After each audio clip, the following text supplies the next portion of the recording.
안녕하세요. 16년째 랩터스 팬 외길 인생의 로이스터입니다. 이번 시간에는 지난 시간에 대한 보충의 개념으로 제가 나름대로 동부에서 주목하고 있는 3명의 선수를 꼽아 보았습니다.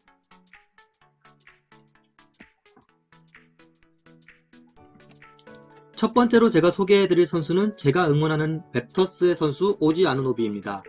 오지 아누노비는 지난 2017년 23번 픽으로 랩터스에 지명됐고 랩터스에게는 정말 행운이 좀 따라줬던 게 이 선수가 시즌 아웃급 부상을 입었기 때문에 23번 픽까지 미끄러진 경우였습니다. 더 운 좋은 것은 드래프트 후 오지 아누노비의 부상이 빠르게 회복되면서 개막하면서 팀에 합류하는 데 성공합니다. 오지 아누노비는 성실한 마인드를 가지고 있어서 팀 동료로부터 극찬을 받는 선수이기도 합니다.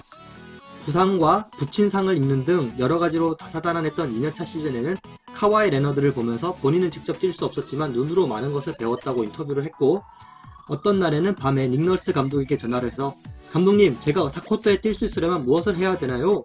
라고 물어보는 등 열의를 불태우는 선수였습니다. 팀 고참이던 서지 이바카 역시 오지는 배움에 있어서 열의를 보이는 선수라며 태도에 대해서 극찬을 했습니다. 오지 아누노비는 제가 응원하는 팀의 선수라서 드리는 말씀은 절대 아니고 현대농구가 원하는 이상적인 포워드의 모든 조건을 가진 선수라고 해도 과언이 아닙니다.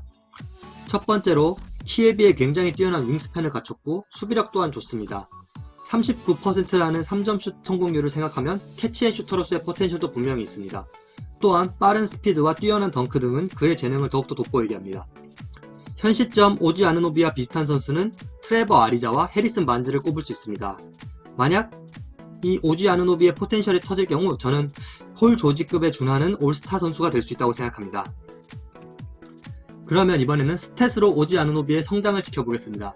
첫 번째로 평균 득점이 루키 시즌에는 5.9점에서 10.6점으로 상승했고 자유투 성공률도 보시면 62.9%에서 70%로 성공했습니다. 돌파 위주의 선수라기보다는 캐치앤샷 위주였기 때문에 자유투를 그렇게 많이 쏘는 선수는 아닙니다. 네, 그러면 이번에는 수비 관련 스탯을 한번 보겠습니다. 데뷔 시즌에 0.7 스틸 0.2블락이었던 성적이 어느덧 1.4 스틸 0.7블락으로 수직 상승했습니다. 또 3점 슛 같은 경우에는 데뷔 시즌 37%, 2년차 때는 이런저런 사정이 있어서 제 기량을 발휘 못했다는 걸 생각하면 3년차 때는 39%로 상승했습니다. 꾸준하게 3점 슛을 넣어줄 수 있는 선수라는 평가입니다. 제가 생각하는 오지 아누노비는 내년에 기대를 해보자면 65경기 이상을 출전하고 출장 시간은 30분 이상 가져가는 주전 포워드가 될 것 같습니다. 제 욕심을 조금 보태자면 평균 득점을 한 15점 정도 해주고 6리바운드와 2어시스트를 해주면서 경기당 3점 슛을 한 1.6개씩 뽑아주는 그런 3&D 플레이어로 좀 더 거듭났으면 좋겠습니다. 그리고 수비에서도 1.6 스틸 그리고 1.0 블락 정도로 좀 더 상승하는 모습을 보여줄 수 있을 것으로 예상됩니다. 두 번째로 소개해드릴 선수는 콜린 섹스턴입니다. 개성 강한 외모와 한 번 들으면 잊을 수 없는 그 이름 때문에 콜린 섹스턴은 데뷔했을 때부터 화제의 인물이었습니다. 사실은 섹스턴이 주목을 받게 된 것은 그가 카이리 어빙의 유산이었기 때문인데요. 2018년 클리브랜드의 카이리 어빙이 보스턴으로 트레이드되면서 그 반대급부로 받은 지명권으로 입단한 선수였기 때문이었습니다. 따라서 입단되었을 때부터 섹스턴은 큰 기대를 받았고 현재도 클리브랜드의 에이스로 기대를 받는 중입니다. 섹스턴의 경우에는 장단점이 아주 명확한 선수입니다. 득점력 하나는 아주 슈퍼스타급의 선수이고 뛰어난 스피드와 튼튼한 몸, 슈팅 능력 등을 모두 겸비한 선수입니다. 하지만 단점 또한 뚜렷해서 좁은 시야와 문제가 많은 수비력은 아주 큰 단점으로 꼽히고 있습니다. 콜린 섹스턴이 더 성장하기 위해서는 본인의 단점을 보완하는 것보다는 팀 차원에서 보강을 해줘야 된다고 생각합니다. 예를 들면 보스턴의 아이제아 토마스 같은 경우로 수비력이 좋고 패싱 센스가 좋은 파트너를 붙여주면서 섹스턴의 장점은 극대화하고 단점은 보완할 수 있는 팀의 개선이 필요하다고 생각합니다. 현 시점 섹스턴과 가장 비슷하다고 할 수 있는 선수는 샬럿의 테리 로지어, 그리고 최근 트레이드 됐죠? 에릭 블레소의 약간 마른 버전이라고 생각하시면 될 것 같습니다. 만약에 이런 섹스턴의 포텐셜이 풀로 터질 경우에는 카이리 어빙 같은 선수가 될 수 있다고 생각합니다. 여기서 잠깐 콜린 섹스턴의 지난 시즌 화제가 되었던 버퍼링 수비를 잠깐 보도록 하겠습니다. Siakam, drive, kick, swing, surge, the three, good with all the time. Ibaka lines it up and drill. 네, 그렇다면 스탯 면에서 섹스턴의 활약이 어땠는지 한번 볼까요? 2년차에 벌써 20.8득점이라는 득점을 거두고 3점슛 성공률이 39.2%에 자유투 성공률은 84% 등 공격면에서는 나무랄 데가 없습니다. 하지만 문제는 아까 언급했다시피 어시스트 관련 능력입니다. 2년차가 됐고 출장 시간이 늘어났음에도 불구하고 3.0 어시스트에서 나아지지 못했다는 것은 포인트 가드로서는 낙제점에 가깝다고 할 수 있습니다. 한편 섹스턴의 내년 기대되는 스탯은 전 경기 출장에 33분 이상 정도, 그리고 득점력은 더욱더 뛰어나질 것으로 예상됩니다. 22득점에 리바운드에서는 큰 변화가 없을 것 같지만 4리바운드 4어시스트 정도를 예상하고 있으며 어시스트가 늘어나지 않는다면 정말 팀의 고민이 깊어질 것으로 보입니다. 여기서 언급하지 못한 부분이 있습니다. 지금 이렇게 1차 스탯으로만 보면 콜린 섹스턴이 굉장히 훌륭해 보이지만 이러한 1차 스탯에서는 콜린 섹스턴의 부족한 수비 능력이 잘 보이지 않습니다. 이런 부분을 2차 스탯에서는 좀 더 명확하게 확인할 수 있고 다음에 기회가 된다면 2차 스탯을 여러분들께 소개해드리는 시간도 갖도록 하겠습니다. 마지막으로 소개해드릴 선수는 캠 레디시입니다. 캠 레디시는 지난 시즌 데뷔한 선수로서 뛰어난 수비력을 가지고 있으며 공격면에서는 돌파력과 점프슛 모두 좋아서 어떤 선수가 수비를 하더라도 막기 까다로운 선수입니다. 트레이 영을 주축으로 된 팀 멤버들을 생각하면 팀 멤버들의 수비력이 약하기 때문에 더욱더 캠 레디시의 중요성은 크다고 할 수 있겠습니다.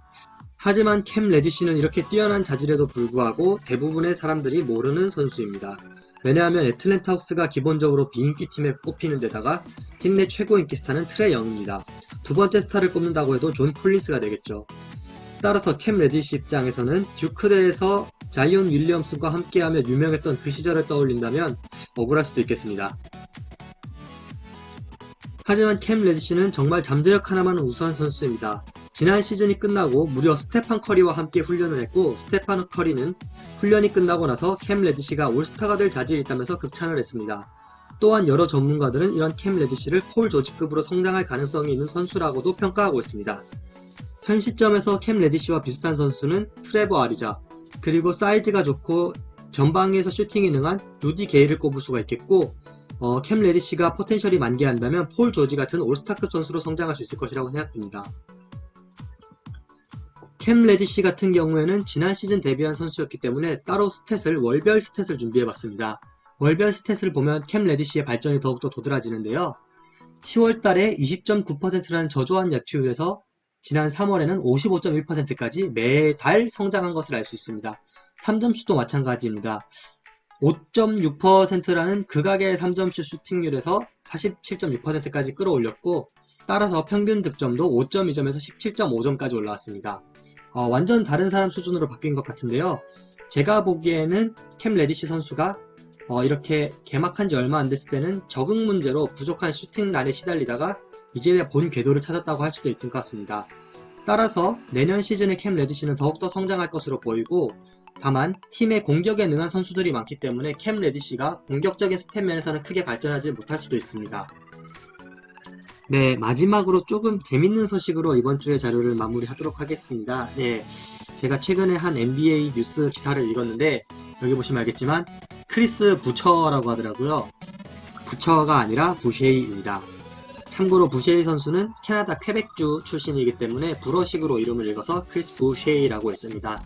그 외에 읽는 법이 까다로운 선수가 몇 명 있는데요. 마찬가지로 프랑스 출신인 루디 고베어, 고베트가 아니라 고베어입니다. 그리고 터런 루, 보통 사람들이 타이론 루라고 많이 읽는데 본인이 밝히기로 터런 루라고 읽는다고 했습니다. 그리고 NBA 팬들이 아실만한 분들은 다 아시는 이름이죠. 야니스 아데토쿤보, 안테토쿤보 아니고 아데토쿤보 아니고 아데토쿤보입니다. 네, 이번 주 준비한 자료는 여기까지고요. 좋아요와 구독 반드시 부탁드리고 궁금하신 점 있으면 댓글로 남겨주신다면 언제나 환영드리겠습니다. 감사합니다.